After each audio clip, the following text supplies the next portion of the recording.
ಏನು ನಮ್ಮೆಲ್ಲ ಕೋಲಾರ ISM ವೈದ್ಯಗಳಿದ್ದೀವಿ. ಇವತ್ತಿನ ದಿನ ನಾವು ಕೋಲಾರ ಜಿಲ್ಲಾ ಅಧಿಕಾರಿಗಳಿಗೆ ಭೇಟಿಯಾಗಲಿಕ್ಕೆ ಬಂದಂಥ ಸಂದರ್ಭದಲ್ಲಿ ನಮ್ಮ ಕೋಲಾರ ಜಿಲ್ಲೆಯ ಜಿಲ್ಲಾಧಿಕಾರಿಗಳಾದಂಥ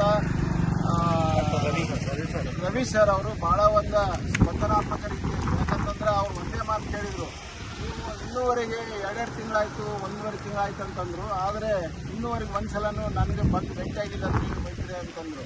ಹಾಗಾಗಿ ಅವರ ಒಂದು ಸ್ಪಂದನಾತ್ಮಕವಾಗಿರ್ತಕ್ಕಂಥ ನಮ್ಮ ಬೇಡಿಕೆಗೆ ಅವರು ತುರಂತಾಗಿ ನಾನು ಇಮಿಡಿಯೇಟ್ ಆರ್ಡರನ್ನು ಪಾಸ್ ಮಾಡ್ತೀನಿ, ನಮ್ಮ ವೈದ್ಯರುಗಳು ಏನು ಕ್ಲಿನಿಕ್ಗಳು ಬಂದಾಗಿದೆ ಅವುಗಳನ್ನು ಓಪನ್ ಮಾಡಿಸ್ತೀನಿ ಅಂತ ಹೇಳಿದ್ದಾರೆ.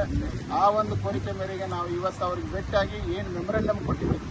ಅವ್ರಿಗೂ ಗೊತ್ತಿದೆ ನಮ್ಮೆಲ್ಲ ISM ವೈದ್ಯರುಗಳು ರೂರಲ್ ಏರಿಯಾದಲ್ಲಿ ಅವರಿಗೆ ಬೇಕಾದಂಥ ಎಮರ್ಜೆನ್ಸಿ ಔಷಧಿಗಳನ್ನು ಕೆಲವೊಂದು ತುರ್ತು ಸಂದರ್ಭದಲ್ಲಿ ಎಸೆನ್ಷಿಯಲ್ ಮೆಡಿಕೇಷನನ್ನು ಇಡಬೇಕಾಗಿರುವಂಥದ್ದು.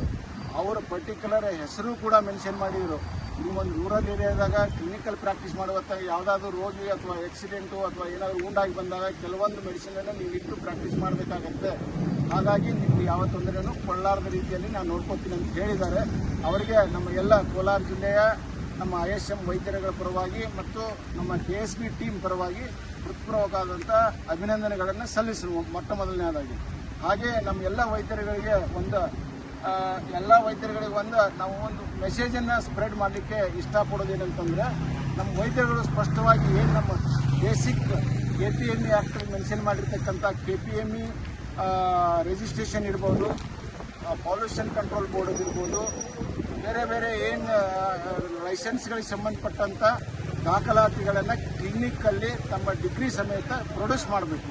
ಹಾಗೆ ಕ್ಲಿನಿಕ್ಕನ್ನು ಕೂಡ ಸ್ವಚ್ಛವಾಗಿತ್ತು. ಅದರ ಜೊತೆಗೆ ಪಬ್ಲಿಕ್ ಜೊತೆಗೆ ಏನು ಎನ್ವಿರಾನ್ಮೆಂಟ್ ಇರ್ತದೆ, ತಮ್ಮ ನೇಬರ್ಸ್ ಇರ್ತಾರೆ, ಅವ್ರ ಜೊತೆಗೆ ಒಂದು ಒಳ್ಳೆಯ ರೀತಿಯಲ್ಲಿ ನಡ್ಕೊಳ್ಬೇಕಂತ. Thank you sir.